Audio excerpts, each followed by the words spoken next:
आपको दिखा के पीऊं या ऐसे घूर बेशर्मा, मतलब मुंह तो नीचे कर लो। पानी है? अरे दारू है, पानी से इतनी एनर्जी कहाँ आएगी? मेरा सर क्वेश्चन बहुत सिंपल सा है, वो सबकी प्रॉब्लम का एक ही क्वेश्चन है। सर खड़े हैं यहाँ पे, हम सब इनसे ही सुनने आए हैं, तो ये सारी प्रॉब्लम ये फेस करके बहुत आगे आ चुके हैं। तो एक कॉमन सा क्वेश्चन है जो मैं एग्री करता हूँ कि सब उस पर एग्री करेंगे कि आप इतनी एनर्जी लाते कहाँ से हैं? What is the source of your energy? कितने चाहते हैं ये हो आज के सेशन का टॉपिक? नहीं, सबको उठाना है। देखो भाई खुल्ला गुंडागर्दी हो रहे हैं यार। हमारे अंदर से ही एनर्जी निकलती चली जाए और उसके रुकने का कोई तरीका ना हो। जैसे एक है, अगर मैं एग्जांपल से बताऊं, ये लाइट्स हैं यहाँ पर, इन सब के स्विच है। स्विच किसी ने ऑन कर दिया, ऑफ कर दिया। ये स्विच किसके हाथ में है? दुनिया के हाथ में है। और मजे की बात क्या है, यहाँ पे एक लाइट का एक स्विच होता है। अगर आप उस लाइट की तरह हो तो आपके 100 स्विच हैं या 1000 स्विच हैं, जितने रिलेटिव्स हैं सबके हाथ में स्विच है। किसी ने भी एक स्विच दबाया, ऑफ हो गए।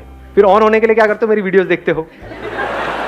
सर कुछ ऐसा कर दो कि मजा आ जाए, अंदर तक सुरसुरी छूटे हमारे अंदर तन बदन में। हाँ,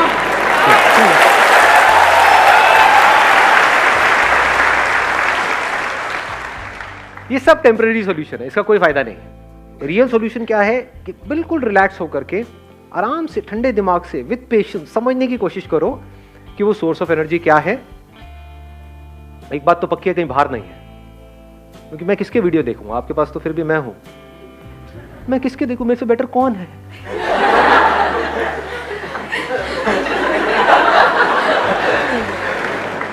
मेरा जो सोर्स है वो बाहर नहीं है, ये बात तो पक्की है। तो वो सोर्स अंदर ही है। और अगर वो सोर्स हमको समझ आ जाए तो फिर क्या फर्क होगा? एक तो है कि हम एक ऐसी लाइट बने जिसके अनलिमिटेड स्विचेस हैं और वो दुनिया के हाथ में है। ऑफ हो गए, फिर वापस से थोड़ी देर में ऑन हो गए, फिर ऑफ हो गए, फिर ऑन हो गए। एक तो ये तरीका है जीने का। एक है जस्ट लाइक सन, उसका कोई स्विच है क्या? उसको ऑफ करने का कोई तरीका है? कोई तरीका नहीं है। अब आपको एक बहुत मजेदार बात बताऊंगा जो I am not too sure आप कितना उसको डीपली समझ पाओगे, बट हो सके तो समझने की कोशिश करना। आपको सूरज बनना नहीं है, आप सब सूरज ही हो। मतलब आप में, मुझ में और दुनिया के किसी भी इंसान में कोई फर्क नहीं है, रत्ती भर भी। और ये आप मेरी आंखों में देख सकते हो कि मैं सच बोल रहा हूं या is it just a pep talk? You understand what a pep talk is? Pep talk means कि भाई कोई बंदा परेशान है, उसको बोल रहे हैं नहीं नहीं सब ठीक हो जाएगा, सब ठीक हो जाएगा, जबकि हम खुद उस सिचुएशन में होंगे तो हमारी लगी बड़ी होगी। हाँ है, तो this is just a pep talk. किसी को बोलने के लिए कि कोई मर गया है, नहीं नहीं सब ठीक हो जाएगा, जो आया है वो जाएगा, तू जाने के लिए तैयार है? नहीं नहीं, it's not a pep talk. बहुत ही डीपर लेवल से आपको कुछ बोल रहा हूं, हो सके तो इस बात को अपने अंदर तक जाने दो। आपको सूरज बनना नहीं है, सूरज के जैसा बनना नहीं है, आप वो ही हो। अनलिमिटेड आपके अंदर एनर्जी भरी पड़ी है, अनलिमिटेड पोटेंशियल है, इन्फिनिट पॉसिबिलिटीज हैं, लेकिन सिर्फ अपने थॉट के लेवल पे आप छोटे होते चले जा रहे हो। एज किड्स आप सब में कितनी एनर्जी थी या नहीं थी? बहुत थी। कुछ फर्क पड़ता था?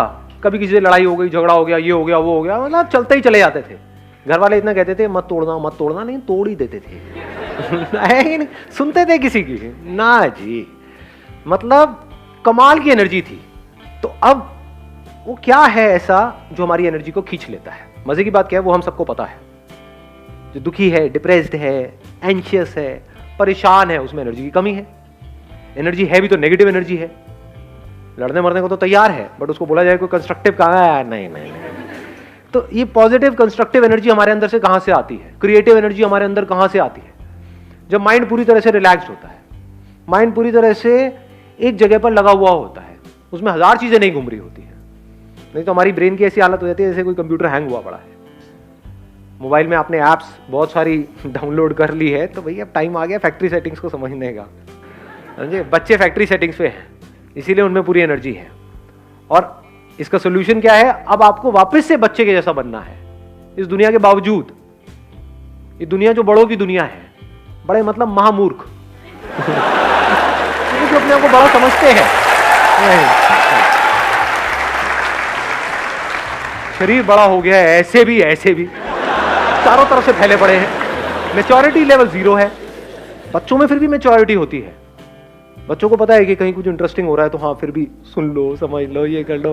बड़ों में ढेले की नहीं है। तो real maturity is when we are eager to learn, when we are open to learn. पूरी तरह से हम अलर्ट है, अवेयर है हर मूवमेंट में, कुछ नया सीखने के लिए, कुछ नया करने के लिए। अब रुक जाओ, अब बीच में मत बोलना। सुन रहे हो मैं क्या कह रहा हूँ? सुनना इज इम्पोर्टेंट, बोलना इज नॉट इम्पोर्टेंट। आपके अगर 1000 क्वेश्चंस हैं, अगर उन सबके भी मैंने जवाब दे दिए ना, हर एक के 1000, लाखों नए क्वेश्चंस खड़े हो जाएंगे। समझने की कोशिश करूँ कहाँ से क्या बोल रहा हूँ। जब भी हम परेशान होते हैं हमारी एनर्जी कम होती है, जब हम परेशान नहीं होते हमारी एनर्जी अच्छी होती है, कमाल की होती है। तो अब देखो हम दुखी क्यों होते हैं? It is so simple. Number 1, हमको जो चीजें चाहिए सरवाइव करने के लिए और वो हमारे पास में नहीं होती है तो हम दुखी होते हैं। वो चीजें कहां से आती है? पैसे से। तो पैसे की वजह से हम दुखी होते हैं? डेफिनेटली होते हैं। कभी ये मत कह देना कि नहीं होते हैं। फंस जाओगे, उल्टे सीधे चक्रों में पड़ जाओगे, उल्टे सीधे बाबाओं के पास जाकर के धक्के खाओगे, उल्टी सीधी तरह की मेडिटेशंस करोगे। मेरा माइंड स्टेबल क्यों नहीं रहता है? भैया तेरी जेब में पैसा नहीं है, पहले पैसा कमा जाएगा।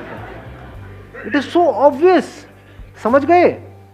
तो सबसे पहला स्टेप क्या है? आपके पास एटलीस्ट इतना पैसा होना चाहिए कि आपको अपने सर्वाइवल की टेंशन ना हो। इसमें कौन आपको बताएगा? मैं बताऊंगा? कोई और बताएगा? वो आपको खुद ही फिगर आउट करना है कि आपकी जो पर्सनालिटी है उसके हिसाब से क्या आप कर सकते हो जहां से एटलीस्ट आप फाइनेंशियली इंडिपेंडेंट हो जाओ। This is 1। दूसरा, हम दुखी कब होते हैं? जब हम जितना कमा रहे होते हैं उससे ज्यादा हमारे खर्चे होते हैं। होते हैं? नहीं होते हैं? ये सुनने में बड़ा सिंपल सा लग रहा है, बट ये क्रेडिट कार्ड्स और ये वो ले लेते हैं, धीरे धीरे थोड़ा थोड़ा करके दे देंगे। थोड़ा थोड़ा क्या होता है? तो शुरू में एटलीस्ट आप इतना कर सकते हो कि शुरू में गाड़ी लेनी है, ये लेना है, वो लेना है, डाउन पेमेंट पे लेना है, चक्कर ही खत्म। नहीं है डाउन पेमेंट के पैसे, मत लो। ये अगर इतनी बेसिक सी भी बात आपको समझ आ रही है तो प्रेशर रिलीज हो गया आपके ऊपर से, बहुत मेजर प्रेशर रिलीज हो गया। हाँ, दुनिया को दिखाने के लिए, अपने अंदर ही अंदर कुछ भी कहानियां बनाने के लिए ना, समझे? अपने अंदर ही अंदर हम कुछ भी कहानियां बना लेते हैं कि नहीं नहीं ये तो मुझे चाहिए ही, इसके बिना तो मेरी लाइफ चल ही नहीं सकती, अब बाइक से मुझे गाड़ी लेनी ही पड़ेगी। और ले ली, उसके बाद में आपके बॉस ने आपकी ले ली। समझे? होता है? नहीं होता है? आपको इतनी अकल होनी चाहिए कि मेरे पास में जितना पैसा है मेरे खर्चे उससे हमेशा ही कम रहे, अगर आपको बिना टेंशन के जीना है तो। ये आ गया दूसरा। तीसरा, हम दुखी क्यों होते हैं? कभी सोचा है क्यों होते हैं हम दुखी? कंपैरिजंस करते हैं। जब भी अपने आप को किसी से भी कंपेयर करते हैं तो हमारे ऊपर प्रेशर क्रिएट होता है। इस दुख को आप प्रेशर बोल सकते हो। और जिसके ऊपर जितना ज्यादा प्रेशर है, अभी जैसे आपको बोला जाए भागने के लिए और आपके पीछे मैंने 50 किलो का एक बैग टांग दिया, कहूंगा भागो, और एक है कोई बैग ही नहीं है, कोई बैगेज नहीं है, किस केस में ज्यादा तेज भागोगे? ऑब्वियस है ना, ये बात है, बोलने की जरूरत है। तो अपने अंदर झांक करके देखो कितना प्रेशर है। अभी हम क्या कर रहे हैं? लिस्ट बना रहे हैं किस वजह से प्रेशर क्रिएट होता है। नंबर 1 पैसे की कमी से, नंबर 2 खर्चे ज्यादा होने की वजह से, नंबर 3 अपने आप को कंपेयर करने की वजह से। चाहे आप किसी से भी कंपेयर करो, प्रेशर क्रिएट हो जाएगा। और प्रेशर ये मत समझना कि सिर्फ जब आप अपने आप को किसी ऐसे बंदे से कंपेयर करते हो जो आपसे ऊपर है तब आपके ऊपर प्रेशर क्रिएट होता है। कोई बंदा आपसे नीचे है, उससे भी अपने आप को कंपेयर करते हो तो प्रेशर क्रिएट होता है अंकल। क्यों? क्योंकि अब आपकी वॉट लगेगी ये सोच करके ही कि अगर वापस से मुझे उस लेवल पर डाल दिया तो पता नहीं क्या हो जाएगा। आपके ऊपर प्रेशर क्रिएट होगा कि वो बंदा मेरे से आगे निकल गया तो पता नहीं क्या होगा, इसने मेरी कुर्सी ले ली तो पता नहीं क्या होगा। ये सब प्रेशर्स है, ये आपकी एनर्जी को खत्म करते चले जाएंगे। अपने आप को अपने दोस्तों से कंपेयर करो, ये करो, वो करो। तो comparison of any kind is pressure. ये तब आप समझ सकते हो जब बड़े रिलैक्स होकर के अपनी ब्रेन को आप ऑब्जर्व करते हो। जब आप बोलते हो मैं टॉपर हूं, तो क्या होता है? क्या प्रेशर सिर्फ उस पर क्रिएट होता है जो बॉटम पे है, या टॉपर पे भी क्रिएट होता है? तो समझ आ रही है मेरी बात है? तो इतनी हमारे अंदर अकल होनी चाहिए, हमको आगे बढ़ने के लिए लाइफ में अपने आप को किसी से कंपेयर करने की जरूरत नहीं है। अपने पोटेंशियल को पहचानना है, उसके हिसाब से आगे बढ़ना है। किसी के जैसा नहीं बनना है, चाहे वो कोई भी हो, कोई भी फन्ने खाओ, उसके जैसा नहीं बनना है, अपने जैसा बनना है। और बताओ, और प्रेशर किस वजह से क्रिएट होता है? एक्सपेक्टेशंस। अब एक्सपेक्टेशंस क्या है? सिर्फ एक लाइन में बोलूंगा जिसमें आपकी सारी एक्सपेक्टेशंस कवर हो जाएगी। ये जो दुनिया है जैसी है मुझे पसंद नहीं है, मैं चाहता हूं ये ऐसी हो जाए, यही तो है एक्सपेक्टेशंस। और क्या है? और जब भी आप इस तरह से एक्ट करते हो, यानी कि कोशिश करते हो उनको बदलने की, तो अगर वो बदल भी गए तब भी आप हारने वाले हो इस रास्ते पे चल करके। क्यों? क्योंकि आपकी साइकी में क्या बैठेगा, आपके सबकॉन्शियस में क्या बैठेगा कि मैं बदल सकता हूं। अगर मैं इसकी एक हैबिट बदल सकता हूं, जैसे फॉर एग्जांपल जो हस्बैंड वाइफ है उनकी प्रॉब्लम की शुरुआत कहां से होती है? हस्बैंड कुछ बोलता है अपनी वाइफ को करने के लिए कि तुम्हें करना ही पड़ेगा, मान लो पल्लू करना ही पड़ेगा, वो कहती है चलो कोई बात नहीं, एक ही तो बात है, कर देती हूं ना। उसने पल्लू किया, अब आपको क्या लगता है वो हस्बैंड वहीं पे रुक जाएगा? वो क्या कहेगा? अब तुम्हें रोज सुबह उठ करके पैर भी छूने होंगे, रोज सुबह उठ करके मेरी आरती भी करनी होगी, रात को मेरे पैर भी दबाने होंगे। फिर एक दिन ऐसा आएगा वो गला दबा देगी अपना।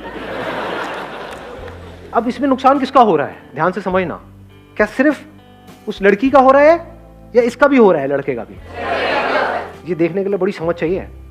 इसका भी हो रहा है, क्योंकि जब अलग होंगे तो दोनों को दुख होगा ना। उसको इतनी, मान लो उसकी 100 एक्सपेक्टेशंस पूरी करने के बाद में उस लड़की ने रिवोल्ट किया, तो उसको दूसरी ऐसी लड़की कहां से मिलेगी जो उसकी 100 एक्सपेक्टेशंस पूरी करे?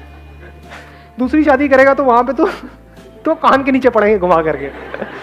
समझ पा रहे हो क्या हो रहा है? तो वो बंदा फंस गया ना, उसको आदत पड़ गई अपनी एक्सपेक्टेशंस पूरी करवाने की, और जब उसने रिवोल्ट किया तो अब इसको समझ ही नहीं आ रहा मैं क्या करूं। तो समझदार तरीका क्या है लाइफ को जीने का? सबसे समझदार तरीका, जहां से बिना किसी प्रेशर के आप जी रहे हो, ये दुनिया जैसी है परफेक्ट है, कुछ भी नहीं बदलना है इस दुनिया के अंदर। Nothing needs to be changed, nothing needs to be touched. जहां आपने किसी भी चीज को छुआ अपने माइंड के लेवल पे, एक्सपेक्टेशन वाइज, आपको दुखी होने से दुनिया की कोई ताकत नहीं रोक सकती। अपने आप को मेरी जगह पे रख करके देखो, अगर मेरे अंदर हल्की सी भी एक्सपेक्टेशन आई कि आपको समझ आना चाहिए कि मैं बोल क्या रहा हूं,